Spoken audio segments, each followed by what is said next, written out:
Почитувани гледачи, вие сте со регионалните вести на телевизија Кисименада. Во нив ќе гледате 4 ново заболени лица од COVID-19 во Тетовско, од вкупно 23 во земјава во изминатото деноноќие. Дефекти во водоводната мрежа причина за честите прекини во водоснабдувањето во Тетово. Општина Гостивар обезбеди над 145.000 евра преку проект на Светска банка и донатори. 47 годишен пациент од Тетово, кој вчера бил примен во болницата 8 септември во Скопје, позитивен на COVID-19, денеска почина. Во Тетовско потврдени 4 случаи заразени со коронавирусот, вкупно 23 во целата земја. Пациентот бил со хронични заболувања, истакна од Министерството за здравство. Ова е 16-тиот пациент кој изгуби битката со COVID-19 од Тетовско. До сега во овој регион се евидентирани 165 лица заразени со коронавирус. Последните пациенти кои се позитивни, како што велат од Центарот за јавно здравје, се резултат на поголемиот број на групирање на луѓето, но и се поголем број на собирање во домовите. Епидемиолозите постојано апелираат на поголема внимателност. Периодот што следи, нашиот апел ќе продолжи да биде тој како што бил порано, значи да нема собирање на луѓе по групи, по идење, на фамилиарни посети и така. Вкупната бројка на COVID диагностицирани во нашата земја од почетокот на епидемијата изнесува 1921, бројката на оздравени пациенти е 1387, на починати е 112, а во моментот бројот на активни случаи во земјава изнесува 422, информираат од Министерството за здравство. Дефекти во водоводната мрежа се причината заради која деновиве граѓаните се соочуваа со прекини во водоснабдувањето. Од работната единица Водовод велат дека работат на терен за санирање на проблемите. Од друга страна информираат дека Тетово располага со доволно вода за пиење. Дефекти во водоводната мрежа се причината заради која граѓаните во изминатава недела се соочуваа со прекини во водоснабдувањето во подолг временски период. Од работната единица Водовод и канализација Тетово велат дека дефектот се случил во Истреон. Локацијата е во Благоја Тоска, односно во близина на раскрсницата со Иво Риварлова, односно кружниот тек е стариот стадион. Значи во таа близина, тука ни се случува, тука е почести дефекти ни се случува, заради тоа што и сообраќајот на големите тешките товарни возила се случува во тој дел.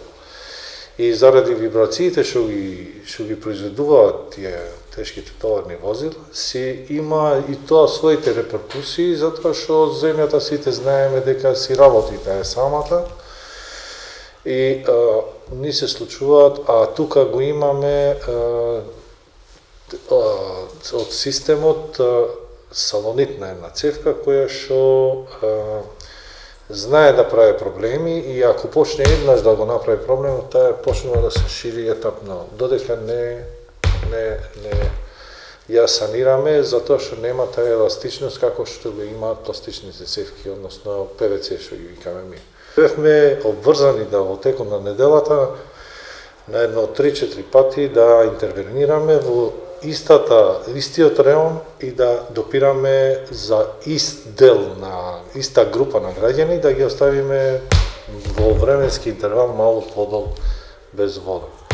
Од друга страна, има голема издашност од изворите, велат од Водовод и канализација, но додаваат дека и во следната недела ќе се врши санација на дефект на улица Радован Цонич. Значи, нашите извори горе произведуваат и имаме веќе негдека околу, регистрираме 500 литри во секунда. Можноста за прихват на системот е негдека до тие 500 литри во секунда. Све што е изнад 500 литри во секунда, ние го преливаме и немаме простор за да го внесеме во системот.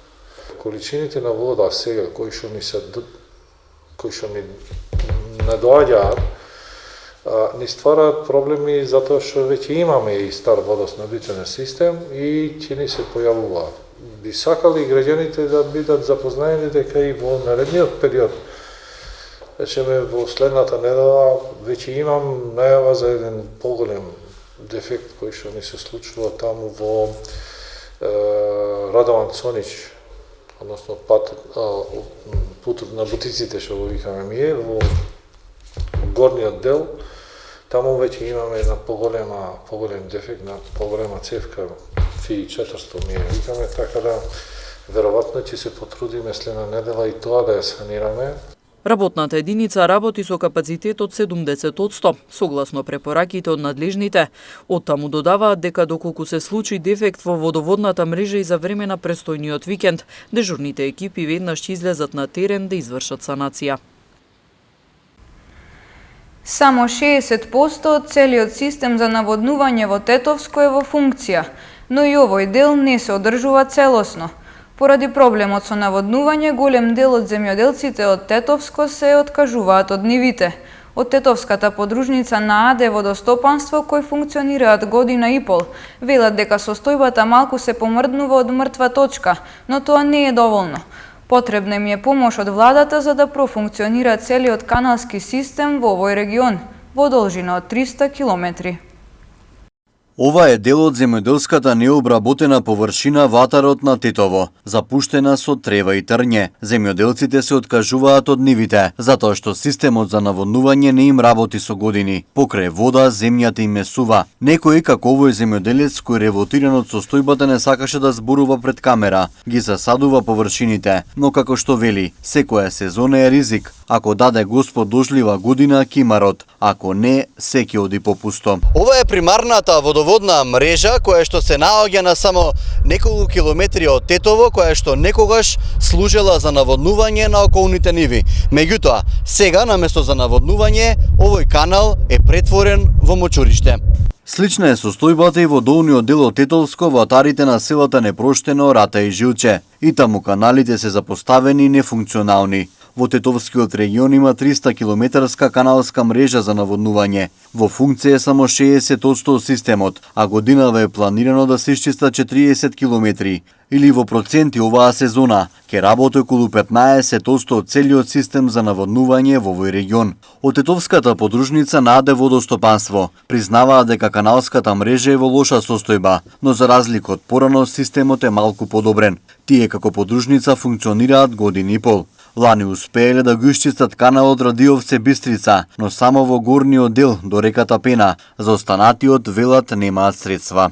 Сме изготвили некој извештај кој треба да го пратиме преку дирекција до влада за да ни помагаат нешто да го исчистиме и делот од река Пена што води кон Рата и кон Непроштено. До сега од предвидените 40 исчистиле 15 километри каналска мрежа. Ако владата не им помогне со финансии, дали нивни екипи ќе работат и на другиот дел од мрежата, кој сега не име во програмата запоставен со години? Бајрами со одговор. Ќе се обидеме, но ако отвориш повеќе фронта, може и тие што ти се поблизу и тие да ги оставаш. Тетовската подружница на АД Водостопанство брои 20 вработени, кои обслужуваат 6 општини од Тетовскиот регион.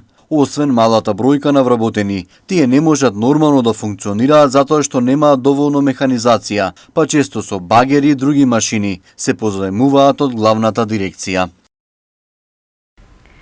Министерот за земјоделство, шумарство и водостопанство Трајан Димковски одржа пресконференција на која беше презентиран третиот столб од новиот пакет економски мерки, а кој е наменет за поддршка на земјоделството.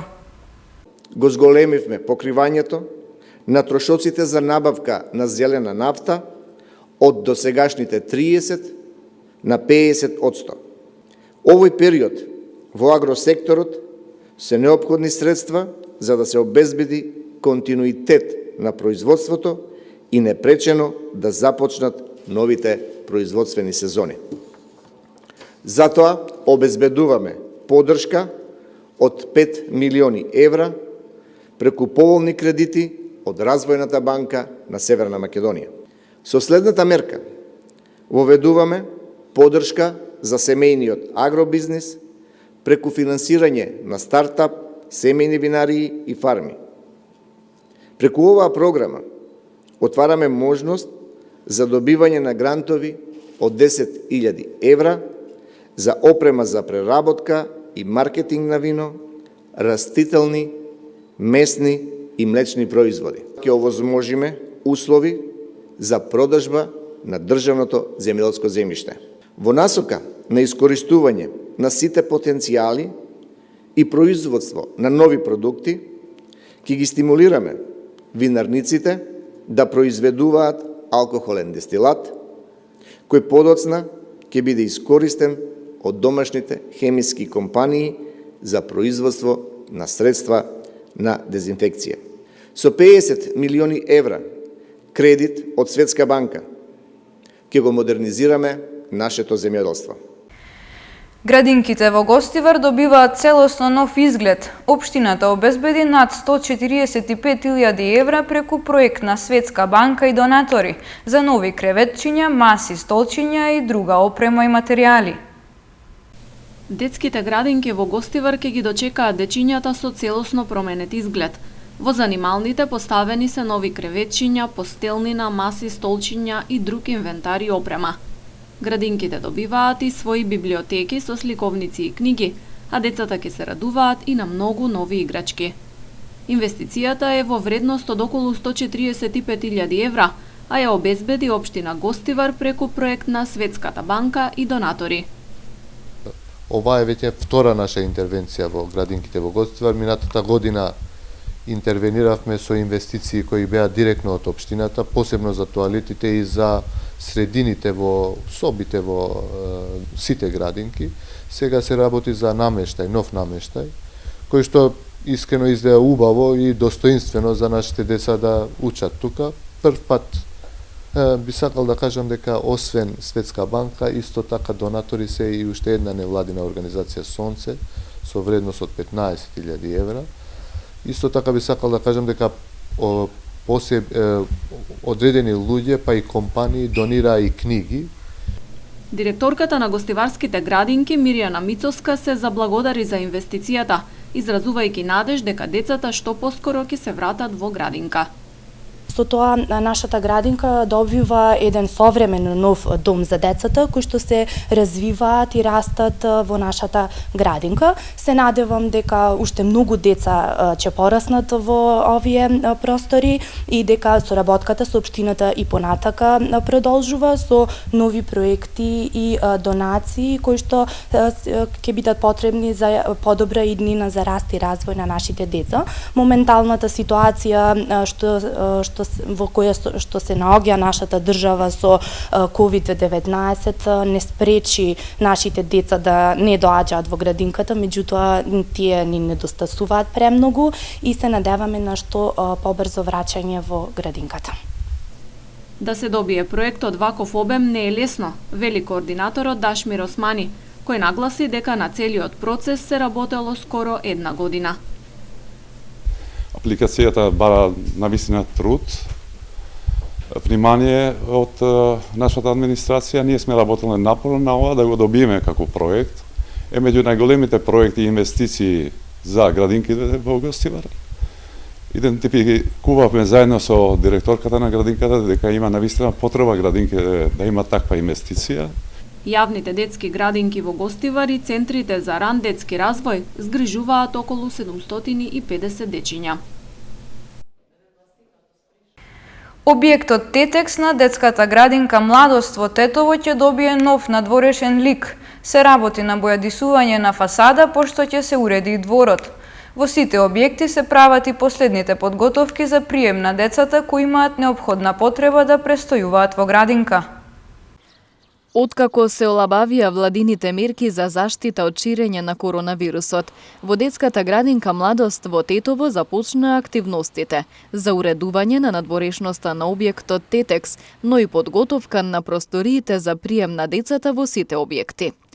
Во тек е бојадисување на фасадата, пошто ќе се уреди и дворот, во кој ќе се постават нови клупи. Ќе се поправат детските реквизити, а ќе биде променета и влезната врата. Веќе и ние како вработени во градинките се ангажиравме за да исчистиме, средиме во внатрешните простории, каде што вработените доаѓаа во групи по две, за да исчистат занималне, да ги средат.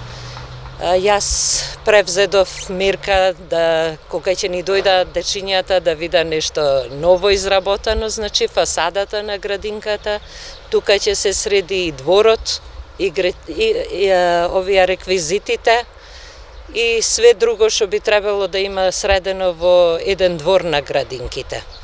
Набавивме и душечиња за рекс креветите каде што спијат децата. 147 деца се на списокот за прием во градинка.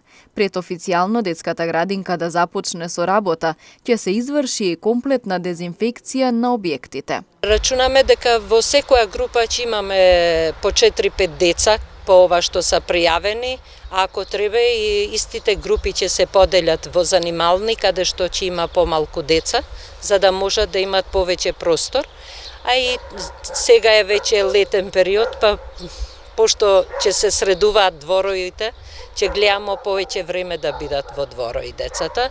Во влезовите ќе имат апаратчиња за дезинфекција на раце, од страна на Министерство ни рекоа дека ќе ни се достават и апарати за мерење на температура за ковид.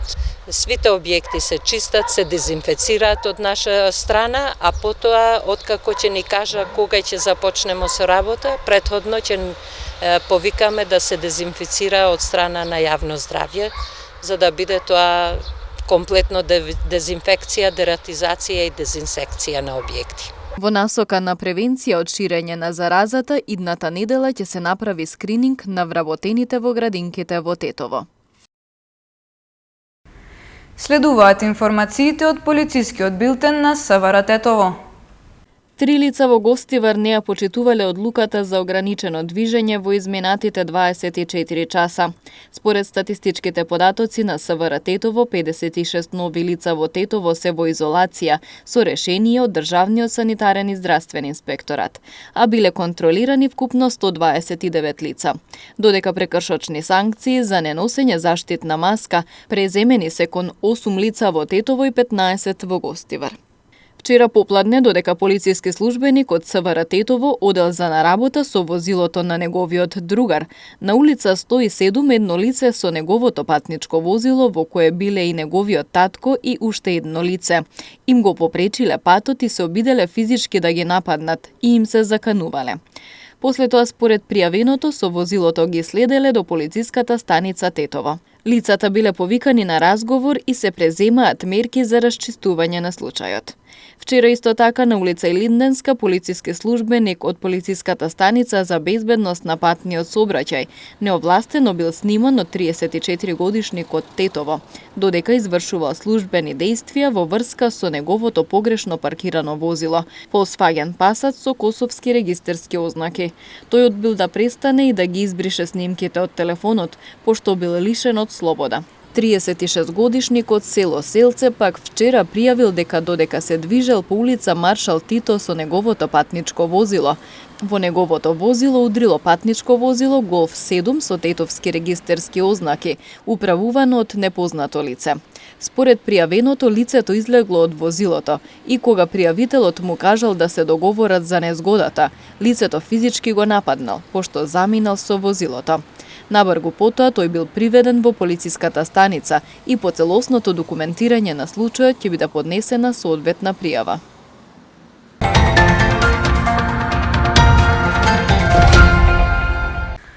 Фудбалската федерација на Македонија и прволигашките клубови одржаа состанок на кој се разговараше за протоколот за тренинг и одигрување на надпревари. Денес во просториите на Фудбалската федерација на Македонија се одржа состанок помеѓу раководството на ФФМ и 10 прволигашки клубови. На состанокот присуствуваше и доктор Жарко Караџовски, председател на Комисијата за заразни болести. На состанокот се разговараше за протоколот за тренинг и одигрување на надпревари, кој Фудбалската федерација на Македонија го изготви, а Комисијата за заразни болести го одобри.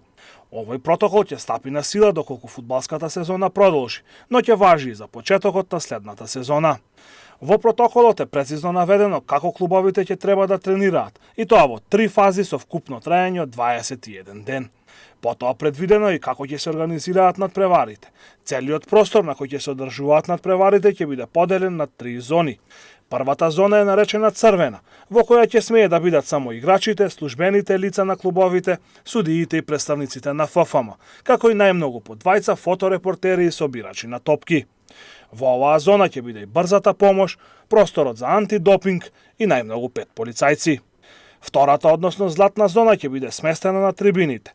Таму ќе може да бидат присутни раководствата на клубовите, односно 6 представници на домашната екипа и 4 на гостинската, противпожарната служба и најмногу 4 новинари и 7 полицајци.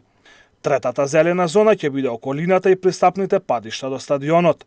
Таму ќе може да бидат присутни само 7 полицајци и 5 луѓе од продукцијата која ќе врши директен пренос од надпреварот.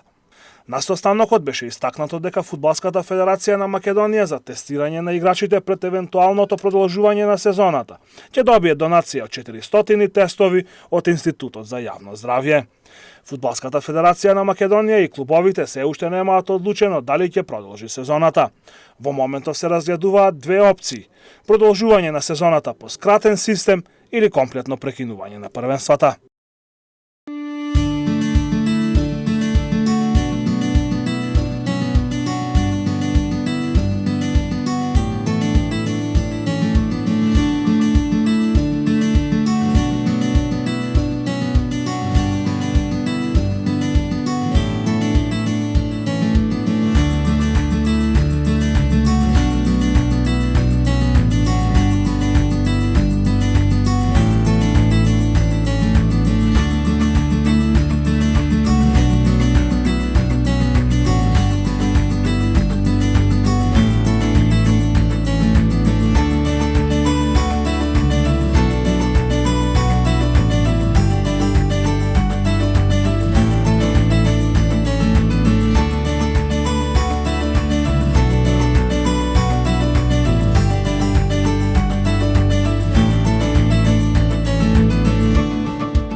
Почитувани, тука е крајот на вестите.